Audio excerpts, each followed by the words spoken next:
আজকে বন্ধুরা তোমাদের জন্য নিয়ে এসেছি কুলের চাটনির রেসিপি।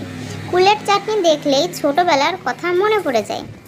প্রথমে গ্যাসটা অন করে নিলাম, তারপর একটা কড়াই বসিয়ে তাতে কিছুটা জল দিয়ে দেব। কুলের চাটনি তো আমার খেতে খুব ভালো লাগে, তোমাদের কার কার ভালো লাগে সেটা কমেন্ট করে জানিও। তাতে লবণ দিয়ে দেবো 1 চামচ। এরপর শুকনো ফুলগুলোকে দিয়ে কিছুক্ষণ ফুটিয়ে নেব।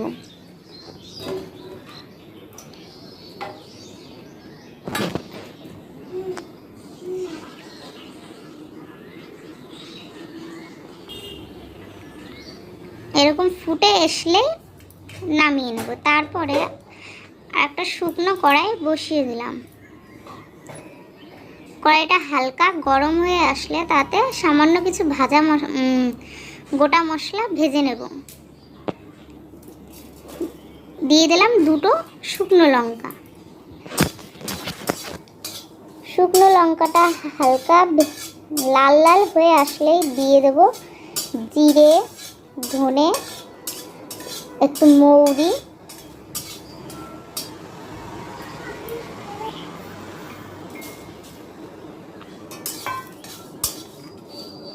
তারপর আবার ভালো করে মিডিয়াম আঁচে ভেজে নেব আস্তে আস্তে। হালকা লাল লাল আর গন্ধ ছেড়ে দিলেই নামিয়ে নেব। এরপর 2 টেবিল স্পুন সরষের তেল দিয়ে দেব। তেলটা গরম হয়ে আসলেই তাতে দিয়ে দেব তেজপাতা।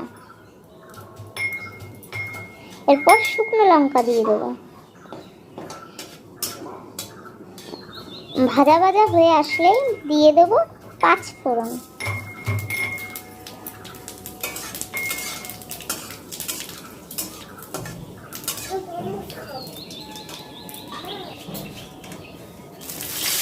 এরপর ফুলগুলোকে দিয়ে দেব।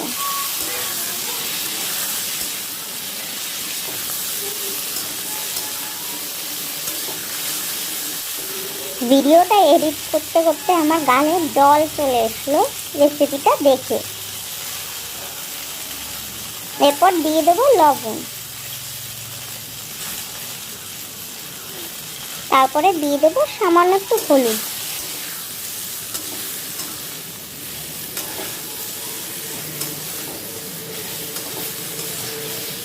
ভালো করে নেড়ে চেড়ে নেব। তারপর দিয়ে দেব চিনি। আপনারা আপনাদের স্বাদ মতন চিনি ব্যবহার করতে পারেন।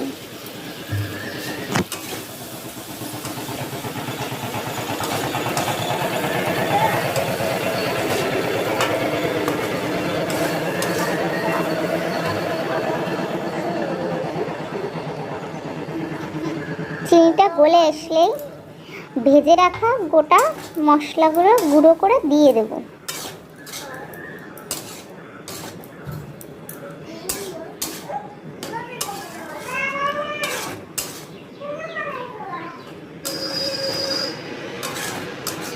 দেখো দেখতে কত সুন্দর হয়েছে।